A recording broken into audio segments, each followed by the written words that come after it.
Creo que es útil reflexionar sobre dónde estamos en Estados Unidos en este momento. Y en particular, antes de hablar sobre nuestra visión positiva y un tema específico que me importa, creo que vale la pena reflexionar sobre la izquierda estadounidense en 2025. Porque si eres como yo era muy optimista de que la izquierda había recibido tal paliza en las elecciones de 2024 que tal vez tendrían un momento de reflexión profunda. Quizás mirarían a su alrededor y dirían, sabes, tal vez el pueblo estadounidense no va a aceptar que hombres adultos golpeen a mujeres en deportes femeninos. Quizás el pueblo estadounidense no va a aceptar una frontera sur completamente abierta que ha permitido que decenas de millones de personas entren a nuestro país, reduciendo los salarios de los trabajadores estadounidenses y, por supuesto, haciendo que nuestra sociedad sea mucho menos segura. Quizás la izquierda estadounidense se dé cuenta de que tiene que cambiar de rumbo y de dirección. Pero creo que hemos aprendido, si algo, en los últimos 6 meses, que el síndrome de trastorno por Trump, esa enfermedad increíblemente terminal y peligrosa, es quizás más virulenta que nunca entre los demócratas estadounidenses en el punto medio del primer año del segundo mandato del presidente Trump. Ahora, la semana pasada, como se ha convertido en la principal historia política en las últimas semanas, un comunista de 33 años que llevaba a cabo una campaña insurgente derrotó a un político del aparato establecido respaldado por millones de dólares en las primarias demócratas para la alcaldía de Nueva York. Ahora, no quiero insistir demasiado en una elección municipal, pero hubo 2 aspectos interesantes que creo que surgieron de la victoria de Mamdani y que considero que vale la pena que entendamos porque reflejan el momento en el que se encuentra la izquierda estadounidense en general en este momento. El primero es que deja muy claro cuánto han cambiado los votantes en cada uno de sus respectivos partidos.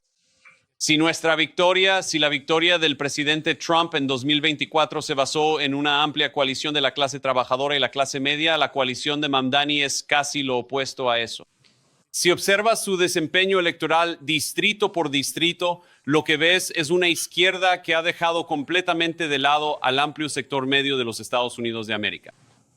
Este es un tipo que ganó entre los neoyorquinos de altos ingresos y con educación universitaria, y especialmente entre los jóvenes neoyorquinos altamente educados, pero fue más débil entre los votantes negros y entre aquellos sin título universitario. Esa es una coalición interesante. Quizás funcione en las primarias demócratas de Nueva York. No creo que funcione particularmente bien en el conjunto de los Estados Unidos. Le fue particularmente bien en las zonas bangladesíes de Nueva York, pero le fue especialmente mal con los inmigrantes asiáticos no bangladesíes, en particular con los estadounidenses de origen chino. Y si miras los distritos donde le fue mejor, fue en los barrios en proceso de gentrificación de Nueva York, lugares como Ridgewood y Bushwick, lugares de los que no he oído hablar, pero que leo en los periódicos. Su victoria fue producto de muchos jóvenes que llevan una vida razonablemente cómoda, pero ven que sus títulos de élite realmente no les están dando lo que esperaban. Y así sus propias perspectivas con todas las deudas universitarias puede que en realidad no sean mejores que las de sus padres. Y digo esto no para criticarlos, porque creo que deberíamos preocuparnos por todas las personas de nuestro país, especialmente por esos universitarios con movilidad descendente que sienten que el sueño americano no es tan maravilloso como se dice. Pero tenemos que ser honestos sobre dónde está esta coalición. No son los oprimidos, no son los estadounidenses pobres. No se trata de desposesión, se trata de desafección y enojo de las élites.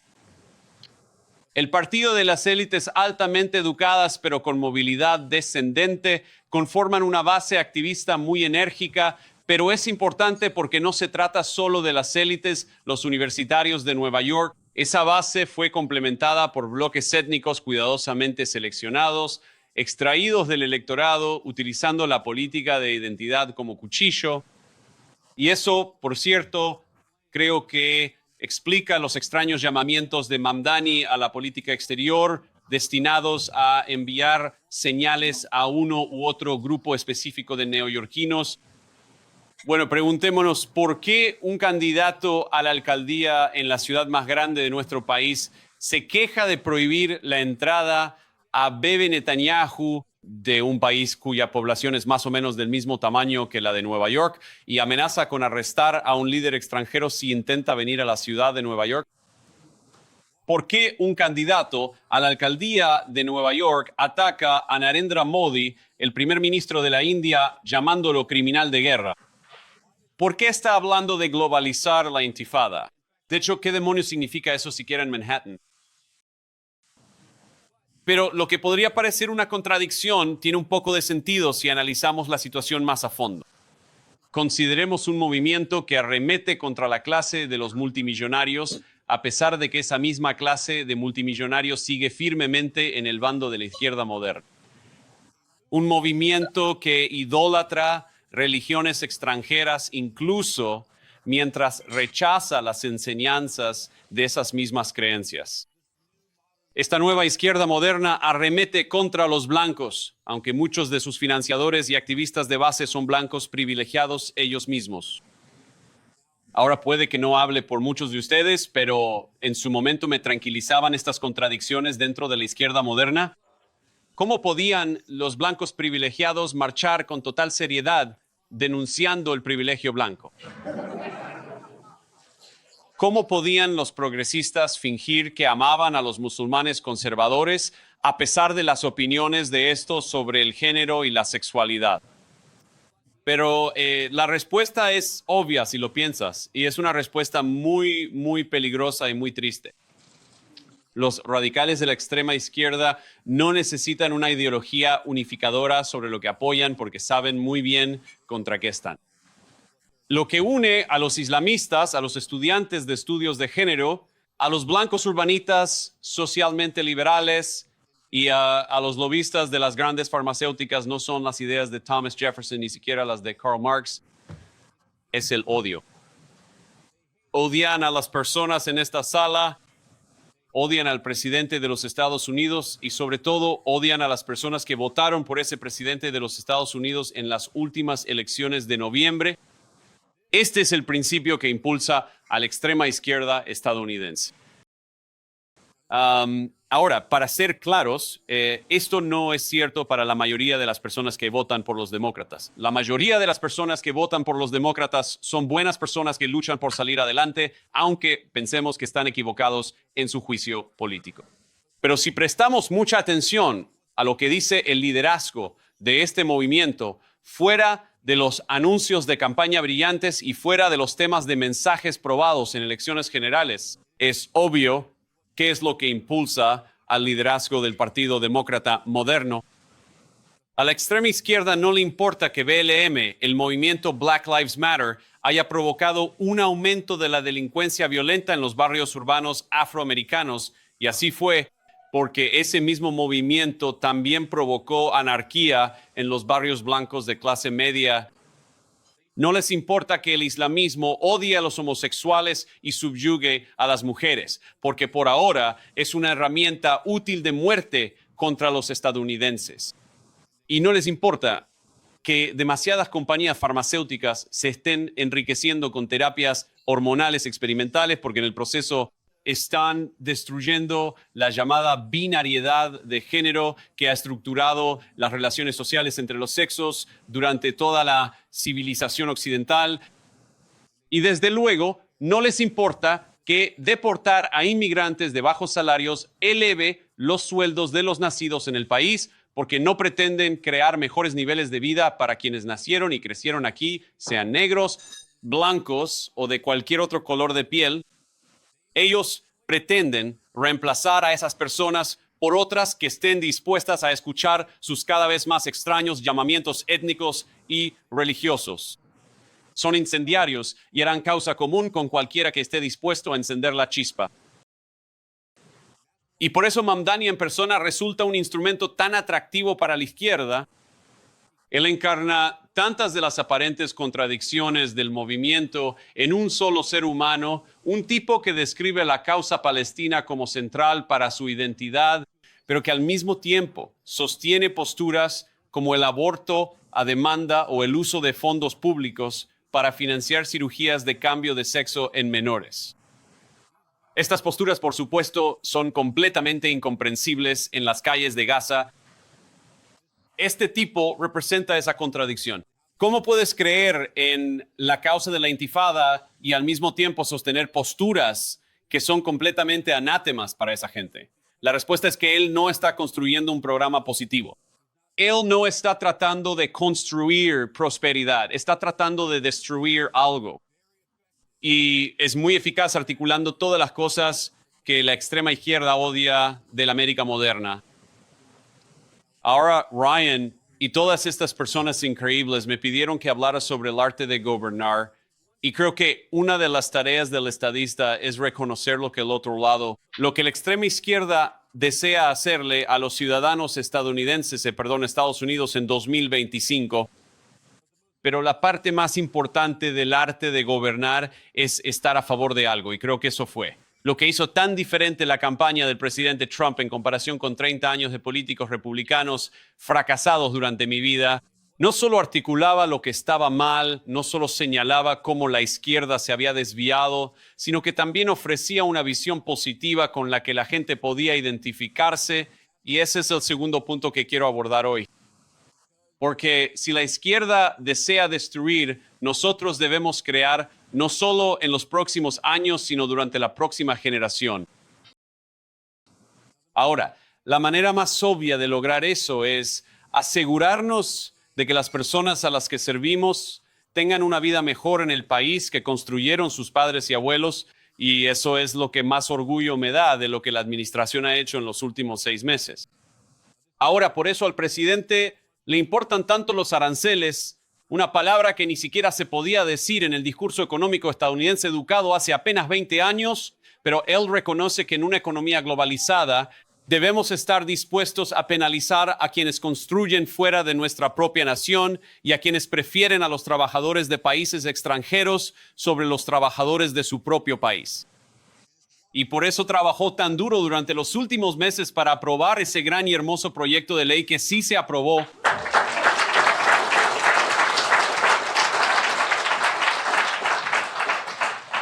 Porque si los aranceles son el palo, entonces los impuestos y regulaciones más bajos son la zanahoria. Queremos que sea más fácil ahorrar e invertir en los Estados Unidos de América. Queremos que sea más fácil crear una empresa en los Estados Unidos de América, pero sobre todo queremos que sea más fácil tener un trabajo digno en los Estados Unidos de América y construir el tipo de vida y tener el tipo de salario que pueda mantener a una familia con comodidad. Ese es nuestro objetivo. Pero como todos ustedes saben, y creo que el Instituto Claremont lo entiende mejor que la mayoría, esta no es una cuestión puramente material, porque no somos solo productores y consumidores. Somos seres humanos hechos a imagen de Dios y amamos nuestro hogar, no solo porque aquí ganamos nuestro sustento, sino porque aquí descubrimos nuestro propósito y nuestro significado. Cada sociedad occidental, mientras estoy aquí hoy, enfrenta problemas demográficos y culturales significativos. Hay algo en el liberalismo occidental que parece casi suicida o al menos socialmente parasitario, que tiende a alimentarse de un huésped sano hasta que no queda nada. Por eso las tendencias demográficas en Occidente son tan malas. Por eso tantos jóvenes, cifras históricamente altas en todos los países europeos, dicen que no morirían por su propio país porque hay algo en el proyecto liberal en 2025 que simplemente está roto. Y creo que lo que sucede es que se han vuelto increíblemente buenos para destruir cosas, pero no han aprendido a reconstruirlas. Eso es lo que tenemos que hacer. Estados Unidos en 2025 es más diverso que nunca, y sin embargo, las instituciones que toman este país increíblemente diverso y forman la cultura están más débiles que nunca. Mientras nuestras élites nos dicen que la diversidad es nuestra mayor fortaleza, destruyen precisamente las instituciones que nos permiten prosperar y construir un sentido común de propósito y significado como estadounidenses. Nos enfrentamos a una sociedad que tiene menos en común que nunca y cuyos líderes culturales parecen no tener ningún interés en solucionar ese problema. Solo recuerden que hace 4 años teníamos gente que promovía himnos nacionales alternativos en uno de los pocos pasatiempos nacionales restantes que trascendía las diferencias étnicas y culturales. intentaron quitarnos el fútbol. Fue como lo último. De ninguna manera, eso no era político y la izquierda intentó quitarnos el fútbol. Oh, yes. Hay algunos habitantes de Ohio por ahí. Vamos Bucks, demasiado. No queremos llevar esto lejos. Tenemos que ganar en Michigan en el 26, muchachos. Wow, no hay mucho amor por Buckeye aquí. Hoy en día, muchos de nuestros estadistas actuales siguen siendo incapaces de salir de ese momento loco de hace unos años. No lo dicen tan en voz alta, pero aún así están muy animados por sus principios. Demasiados en la extrema izquierda parecen destinados a erosionar precisamente aquello que hace que los estadounidenses se pongan un uniforme y sacrifiquen sus vidas por nuestra nación común. Ahora, parte de la solución, y creo que la parte más importante de la solución, es que primero hay que detener la hemorragia, y por eso las políticas migratorias del presidente Trump son, en mi opinión, la parte más importante del exitoso primer semestre en la oficina oval. Gracias.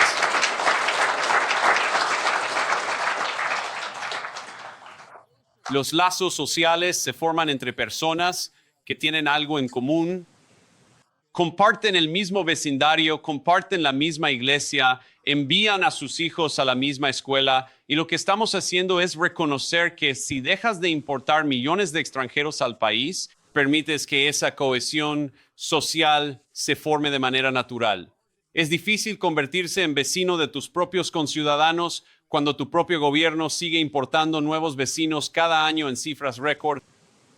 Pero aún así, si te preguntaras en 2025 qué es ser estadounidense, lamento decirlo, muy pocos de nuestros líderes realmente tienen una buena respuesta. ¿Se trata únicamente de estar de acuerdo con los principios creíbles, los principios fundacionales de Estados Unidos? Sé que el Instituto Claremont está dedicado a la visión fundacional de los Estados Unidos de América. Es una visión fundacional hermosa y maravillosa, pero no es suficiente por sí sola.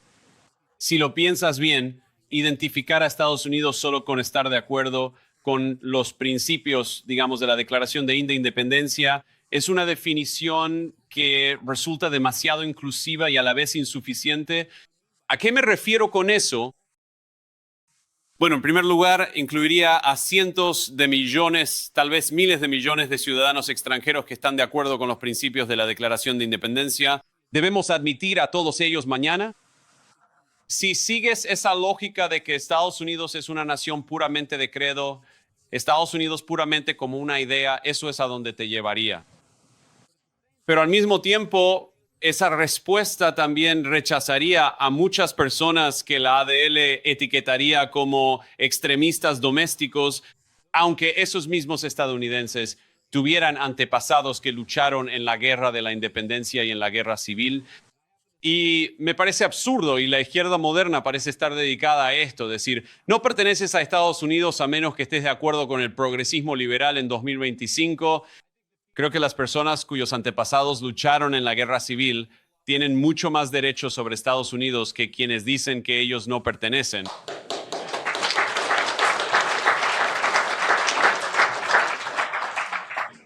Así que creo que uno de los problemas más urgentes que debemos enfrentar como estadistas es redefinir el significado de la ciudadanía estadounidense en el siglo XXI. Creo que tenemos que hacer un mejor trabajo articulando exactamente lo que eso significa. Y no voy a pretender que tenga una respuesta completa para ustedes, porque no la tengo. Pero hay algunas cosas que sugeriría de inmediato. Y dado que todos ustedes son brillantes intelectuales, veo a Mike Lanton ahí atrás. Él es el más brillante. Dado que todos ustedes son brillantes intelectuales, creo que esta es una de las principales cuestiones con las que debemos trabajar en los próximos años en nuestro país. ¿Qué significa ser estadounidense en 2025? Para empezar, creo que tiene que significar soberanía. Más precisamente, la ciudadanía estadounidense debe significar pertenecer a una nación que protege la soberanía de su pueblo, especialmente frente a un mundo moderno empeñado en disolver las fronteras y las diferencias en el carácter nacional.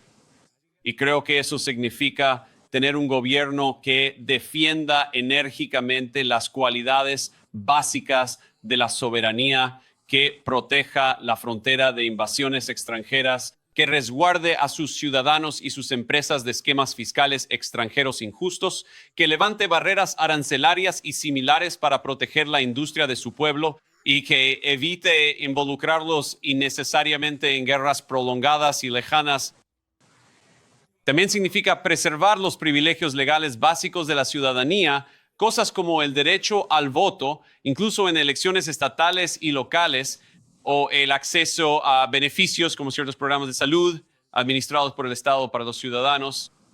Y si prestas atención, la mayor parte de los gritos sobre el gran y hermoso proyecto de ley se reduce al hecho fundamental de que el presidente Trump cree que Medicaid, Medicare y la seguridad social deben ser para el pueblo estadounidense, no para los inmigrantes ilegales que no tienen derecho a estar aquí.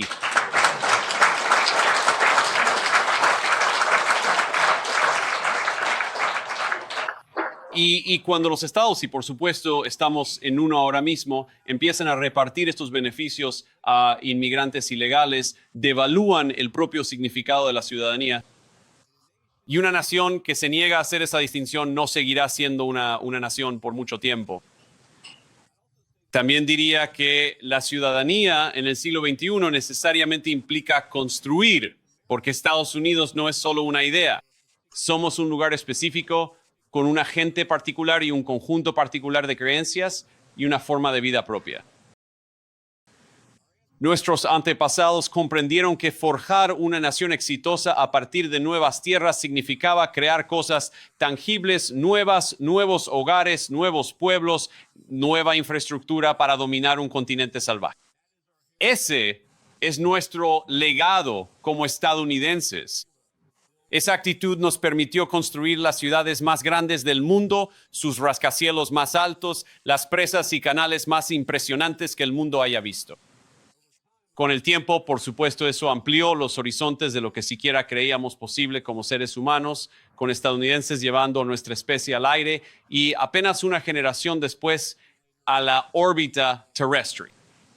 Nuestras innovaciones, las innovaciones estadounidenses, revolucionaron las comunicaciones, la medicina y la agricultura, extendiendo la esperanza de vida humana por décadas. Y nada de eso habría sido posible si nuestros ciudadanos hubieran creído que vivíamos en una era postindustrial. No se puede llegar a la luna con derivados financieros, se llega a la luna con ingeniería y construyendo cosas.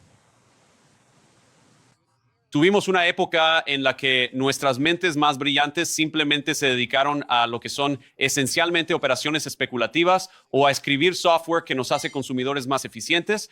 De nuevo, estas pueden ser profesiones importantes y honorables, pero no son suficientes. Y ahora, en el siglo XXI, es tiempo de construir. Necesitamos hacer grandes cosas aquí para el bienestar de nuestros compatriotas estadounidenses, pero también para nuestra posteridad. Debemos seguir inventando innovaciones revolucionarias y dejar hogares, bibliotecas y fábricas que algún día nuestros descendientes mirarán y sentirán asombro. Y necesitamos construir juntos como una sola familia estadounidense. Llegar a la luna requirió muchos científicos brillantes trabajando con lo que eran, en efecto, calculadoras de bolsillo y reglas de cálculo, pero también requirió un sistema educativo nacional que produjera ese nivel de genialidad, que fomentara ese nivel de genialidad, que inspirara a los jóvenes graduados a mirar hacia las estrellas y querer ir allí en nombre de su nación. Y requirió una gran cantidad de ingenieros, soldadores y personal de mantenimiento muy talentosos para fabricar los motores más avanzados y mantener impecables las instalaciones que los albergaban. Fue un proyecto nacional en el sentido más verdadero de la frase. Incluía doctores en filosofía y personas que no se graduaron de la escuela secundaria. Y creo que ser ciudadano en el siglo XXI debe significar que deberíamos pensar en el futuro de maneras similares y construir proyectos similares como una familia estadounidense. La ciudadanía debería significar sentir orgullo por nuestro legado, por supuesto, pero también debería implicar comprender hitos como los alunizajes, no solo como productos del pasado, de la grandeza nacional, sino como logros que debemos superar alineando las metas y ambiciones de los estadounidenses en todos los niveles de la sociedad. Y por cierto, cuando fuimos a la luna, cuando construimos el gran futuro de la era posterior a la guerra, Lo hicimos junto a nuestros conciudadanos y debemos rechazar, ya sean políticos demócratas u oligarcas corporativos, que digan que solo podemos construir el futuro importando millones y millones de siervos mal pagados. Podemos hacerlo con ciudadanos estadounidenses. Solo tenemos que tener la voluntad de intentarlo de verdad.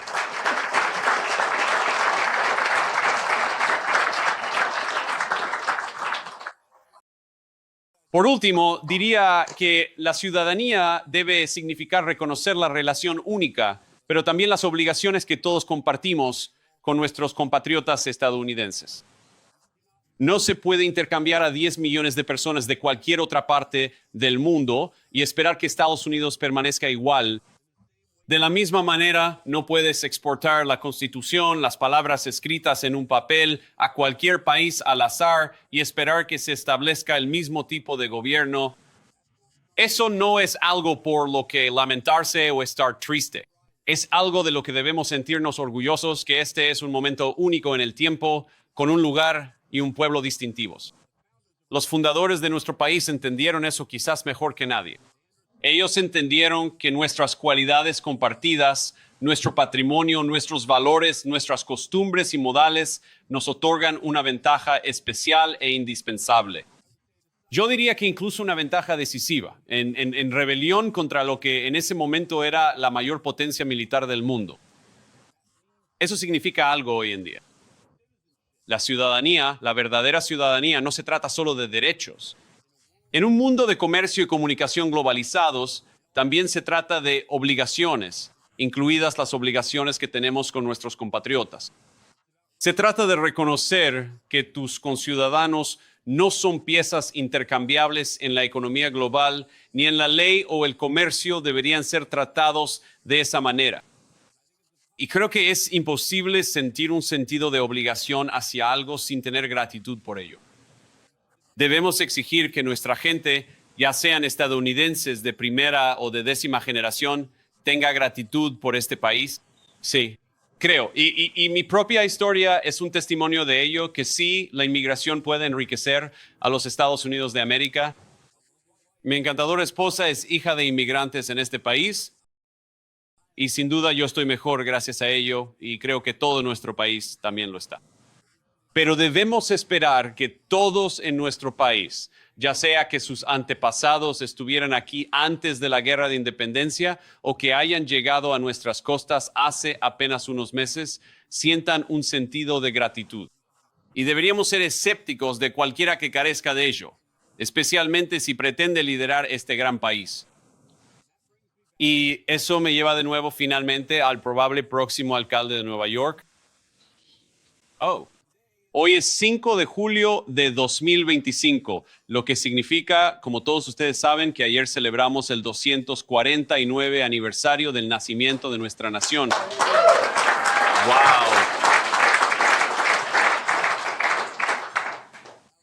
Cortejar. Ahora bien, la persona que desea dirigir nuestra ciudad más grande, según múltiples informes de los medios de comunicación, nunca ha mencionado públicamente y con seriedad el Día de la Independencia de Estados Unidos. Pero cuando lo hizo este año, esto fue lo que dijo. Y esta es una cita textual. Cito, América es hermosa, contradictoria, inacabada. Estoy orgulloso de nuestro país, incluso mientras nos esforzamos constantemente por mejorarlo. Fin de la cita. No hay gratitud en esas palabras. No hay sentido de deberle algo a esta tierra y a las personas que transformaron su naturaleza salvaje en la nación más poderosa de la tierra. El padre de Zoran Mamdani huyó de Uganda cuando el tirano Idi Amin decidió limpiar étnicamente a la población india de su nación. La familia Mamdani huyó del odio racial violento, solo para que él llegara a este país, un país construido por personas que nunca conoció, rebosante de generosidad hacia su familia, ofreciéndoles un refugio del tipo de conflicto étnico violento que es común en la historia mundial, pero que no es común aquí.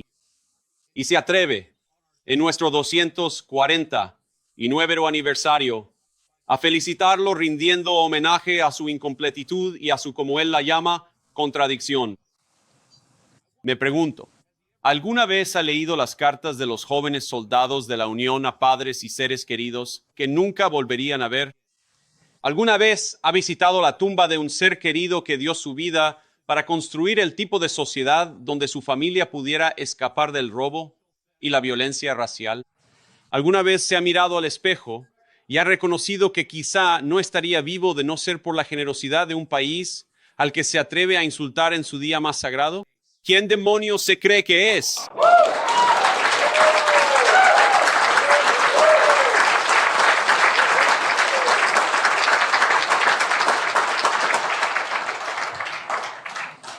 Ayer tenía cosas diferentes que decir en el 249 mero cumpleaños de nuestra nación, como estoy seguro de que probablemente ya han visto, pero tuvimos un gran 4 de julio en la familia Vance.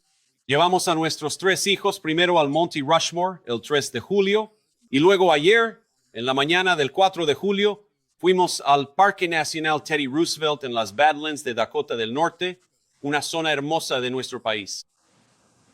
Fuimos de excursión por las Badlands, lo cual, teniendo un niño de 8 años, uno de 5 y uno de 3, puede ser una tarea peligrosa para los padres de niños pequeños.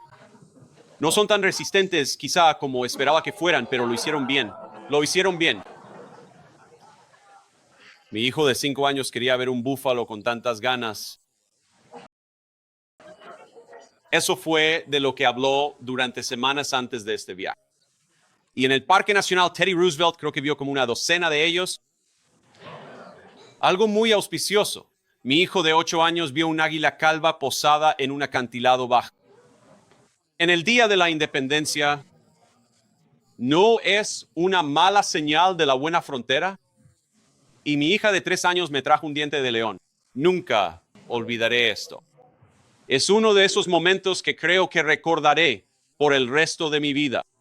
Ahora, mi hija de 3 años me trae este diente de león. Es un diente de león perfecto, pero sus pequeños pulmones no eran lo suficientemente fuertes para enviar esas semillas de diente de león colina abajo. Así que me pidió que lo hiciera yo. Recuerdo ver cómo se iluminaba su rostro. Mientras ella veía cómo esas semillas volaban sobre las colinas, sentí un profundo sentimiento de gratitud por este país. Sentí gratitud por su belleza natural, por los colonos que forjaron una civilización en medio de la naturaleza salvaje. Sentí gratitud por haber hecho posible la historia de amor de la madre y el padre de esa pequeña niña, mi encantadora esposa Usha y yo.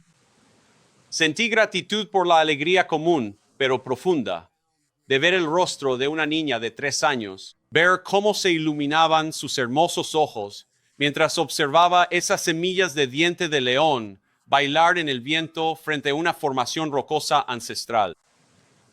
Este país no es una contradicción. Es una nación de innumerables personas extraordinarias a lo largo de muchas generaciones. Es una tierra de profunda creatividad, tradición y belleza. Pero más importante aún, es nuestro hogar. Para la gran mayoría de los estadounidenses, es donde nacimos, donde criaremos a nuestros hijos y nietos, y donde nosotros mismos algún día descansaremos para siempre. Y cuando llegue ese día, espero que mis hijos puedan encontrar consuelo, sabiendo que su herencia como estadounidenses no es un proyecto inconcluso o contradictorio, sino que es su hogar. Y es un hogar que les ha brindado a ellos y a sus padres refugio, sustento y cantidades infinitas de amor. Pero para que ellos lo sepan, debemos ponernos a trabajar. Que Dios los bendiga. Gracias. Si estás obteniendo valor de este video, solo le pido que le dé like, lo comparta y se suscriba al canal si aún no lo ha hecho.